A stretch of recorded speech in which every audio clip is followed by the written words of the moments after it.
Hey everybody, Spencer here from Beyond the Realms of Cosmic Horror to bring you the Call of Cthulhu role-playing game. Yes, this is the much anticipated 7th edition of Call of Cthulhu, and it's just as good as 6th edition with a few minor tweaks. Admittedly, that could basically be my review. If you've ever played 6th edition, you're gonna like this. It has a few minor tweaks, but to put it lightly, I love Call of Cthulhu. This is one of my favorite role-playing games.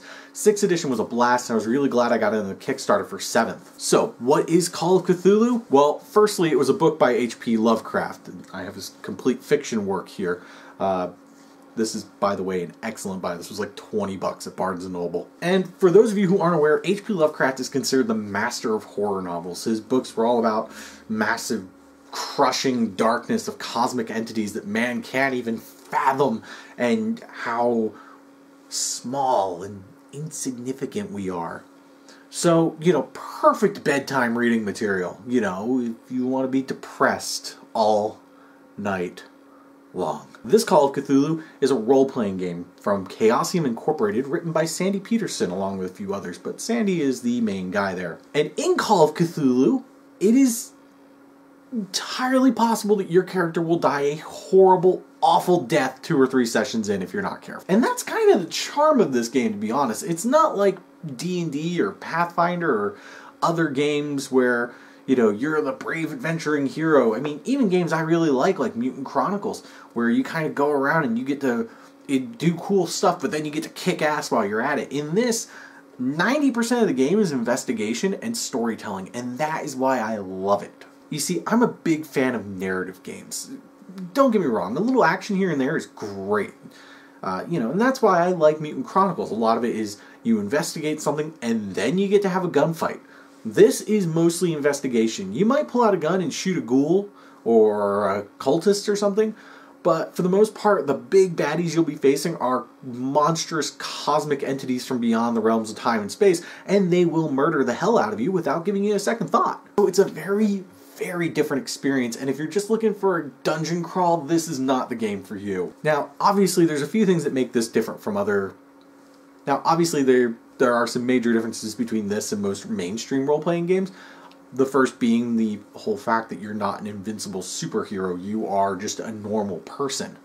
The second is that it is mostly investigation. You're usually trying to solve a mystery or something along those lines. Trying to find an artifact or find a missing person or figure out why this person died or went insane or something like that. It also uses a D100 system, which is a percentile system. So basically you have a stat that is a percentage and you need to roll 2d10 or D100 and roll under that number to succeed. And quite frankly, I really love the rolling system in this. It works well, and it's a lot better than having to sit there and go, okay, well, I rolled an 18, but I have this and this and this that give me these bonuses, but then he's got this thing, this special ability that does a minus, so I don't get that, and now I'm confused.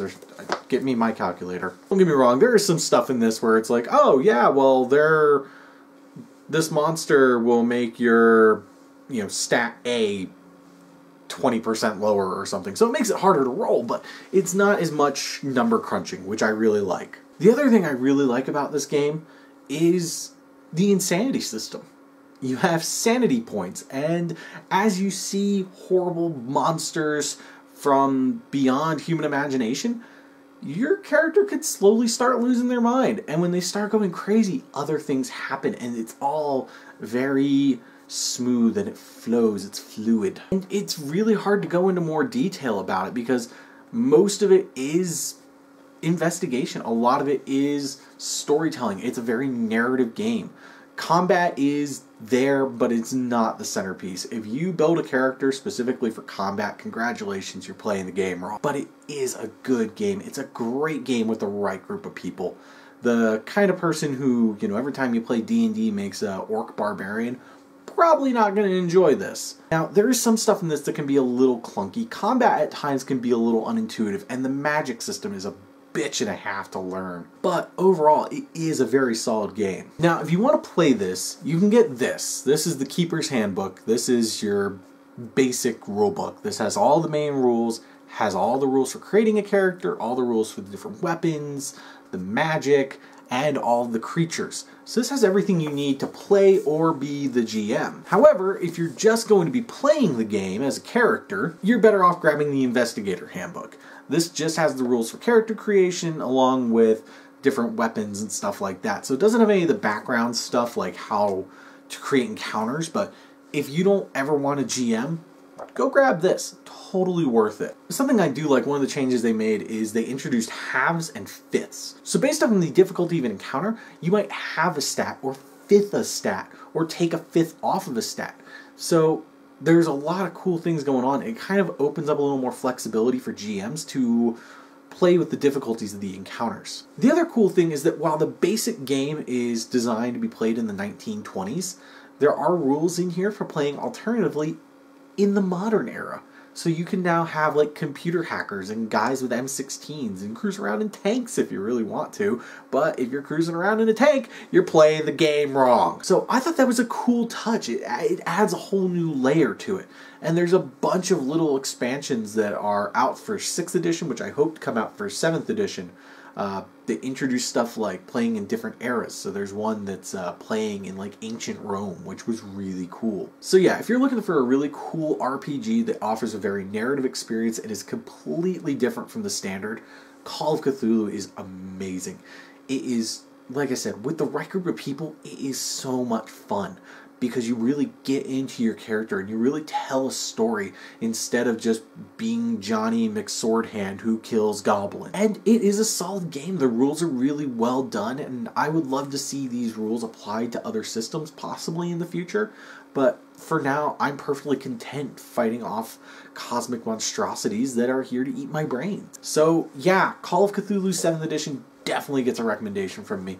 It's more or less the same as 6th edition with a few minor changes, and 6th edition was so damn good that I could never possibly tell people not to play it. So with the new edition, you get more of the same with a couple of extras, and that ain't bad. Alright guys, I want to thank you so much for watching. For more content, be sure to check out the Facebook and Twitter links below, and be sure to keep it here for more stuff. We're hoping to, in the future, start putting up episodes of role-playing games that we're going to do over like Steam or you know, some other voice chat system.